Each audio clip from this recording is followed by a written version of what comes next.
Finally, it's been 2 weeks and you can now actually hear me.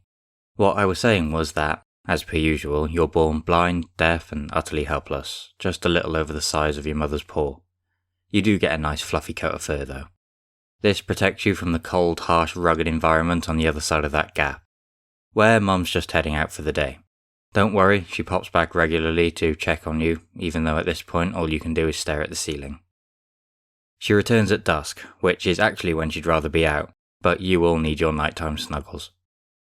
You're now 5 weeks old and decide enough is enough, so summon all your strength to try and look at something that isn't the ceiling. But you're still not strong enough to brave the harsh outdoors, so Mum, again, has to leave you to your own devices. You were originally classified in your own genus before further study got you reclassified into Panthera, or big cats, so you've now got a lot to live up to. Oh no, sounds like danger is around, and Mum wouldn't be back this soon. Hopefully not a male snow leopard, that never ends well for kids. A brown bear wouldn't be much better. Luckily, even at this age you're basically invisible, so you still have a chance here. Phew. Mum continues to leave the den as you rack up game time until a month passes when she decides to bring work home with her. I guess that's what these sharp things are for. You're now 3 months old and the time has come. As you approach the exit, you brace yourself. This high up it's going to be cold, dangerous, struggles at every corner. Oh. It's not actually that bad. Suppose it is still the summer. Which also means there's some easy dinner around. Nice, now you'll finally get to see Mum in action. Or not. Okay, must still be some potential danger. For now you're starting simple, learning how to effectively cross basic rocky terrain. That might be a bit of a push. Mum teaches you how to catch some smaller prey, which is handy as you turn 5 months old and are now fully weaned. Now that you're getting a bit older, it's time to start practicing some more advanced skills. You continue to grow in size and strength and gradually take on some steeper climbs. Next, you start to follow in your species' footsteps and begin your training to become the Himalaya's next long jump champion.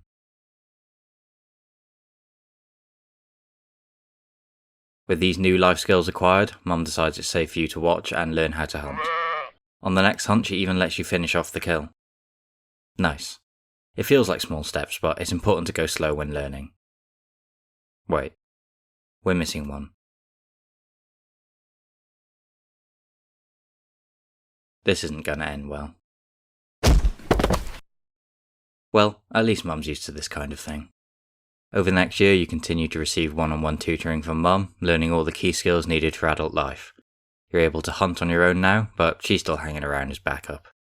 This all comes to an end when you reach 22 months old and you're ready to brave the world alone. But first, there's just one more thing to conquer. It all comes down to this. After one last look at Mum, you take a breath and go for it. You are now an adult snow leopard. Time to say bye to Mum and head off to find a territory. You've now reached your max size, weighing a whopping... Oh, that's not quite as much as you expected. It's not exactly near the other big cats. And that's what makes you so good at navigating an environment they'd all fail miserably in. Another thing you have that they don't is your great big bushy tail, that is nearly the same length as the rest of your body. Not only does this help you balance as you search for a territory along rocky cliff edges 12,000 feet above sea level, but it also stores some extra fat for the somehow even colder winter months ahead. Smells like another snow leopard's claimed this area. Confrontation's not your strong suit, so you go and look elsewhere. The most important things to consider when choosing your territory are food and where you can hide from it. Your ears are rounded to preserve heat and you keep them nice and flat to avoid detection. Your unique spotty pattern blends in perfectly with the background as you slowly approach the target. Once you're in range, you use your longer hind legs to launch 30 feet, expose your sharp canine teeth and catch the prey off guard. Nice. That was quite a respectable leap. Pretty good considering you're only 2 feet tall. Not quite the 50-foot record though. That kill took some energy, so after dragging your dinner to a cozier spot, you catch your breath by using your large muscular chest and short wide nasal tubes to inhale vast quantities of air into your large lungs. Your nasal tubes also warm the cold air before it reaches your lungs, as well as removing excess heat from the air as you exhale. This, combined with your smaller and more numerous red blood cells when compared to the other big cats, is why you don't suffer from altitude sickness due to the absurd lack of oxygen here. Now that you've caught your breath, it's time to tuck in. Delicious. To make the most of this feast, you need to stay around this area for 3 or 4 days, so you can scrape it right down to the bone. But you quite like it here, so you think you'll stay longer. You're knackered after your long day, so after scent marking your new zone, avoiding potential social interaction, it's time to find a cozy spot for the night. You climb up to a high point in the Rocky Mountains for a good view of possible threats, then wrap your built-in blanket around for comfort and warmth.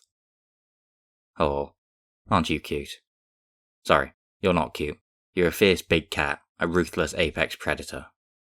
Even if your large nasal cavities give you a shorter muzzle and more rounded forehead. Over the next few days you continue to eat past the best before date, which then gets you through another 10 days when you decide you're now hungry again, and it's time to start the whole process all over again. Well, looks like winter has come.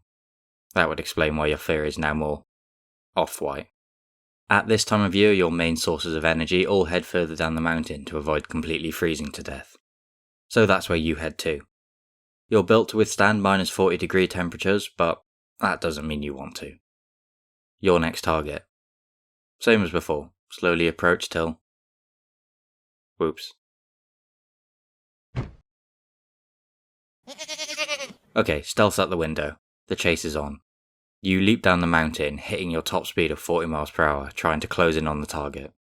You're not the fastest big cat, but what you lose in speed you make up for in agility. And massive paws that distribute your weight so you can walk on surfaces others can't. You were lucky with that one, as typically food is more scarce this time of year.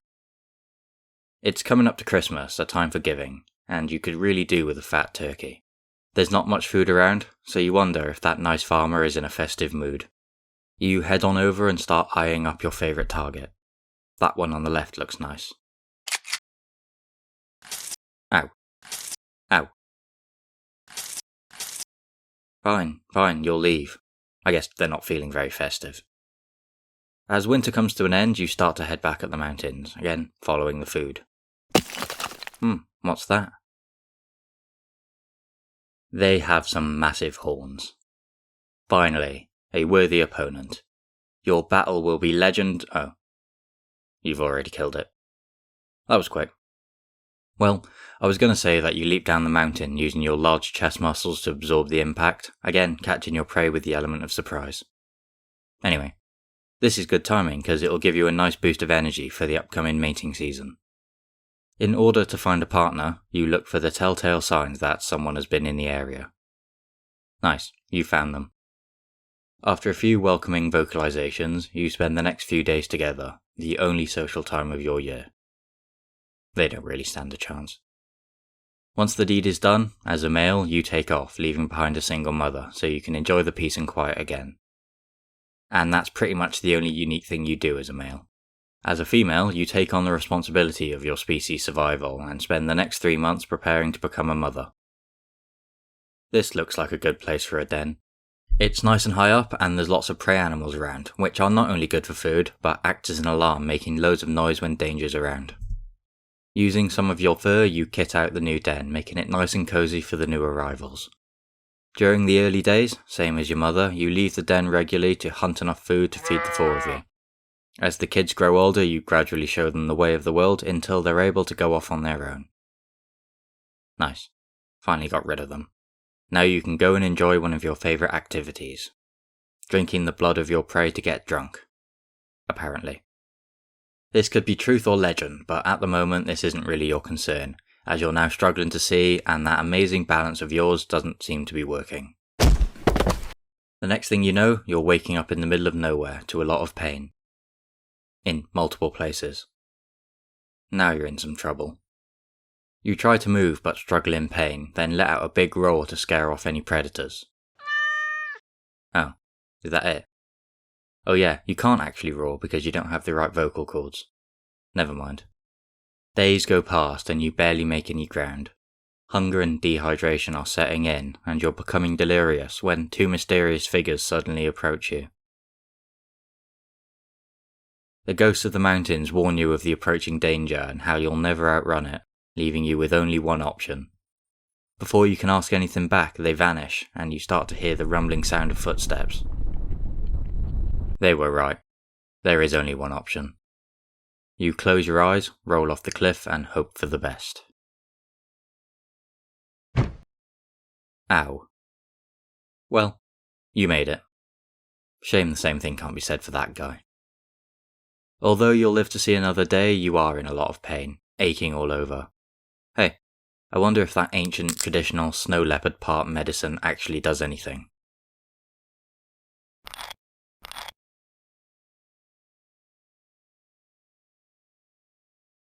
Everything still really hurts.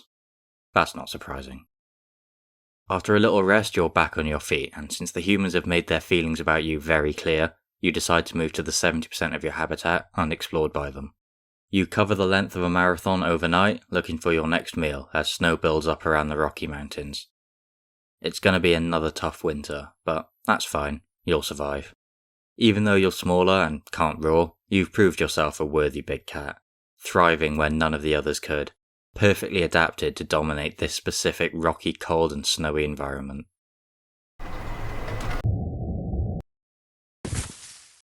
Ah,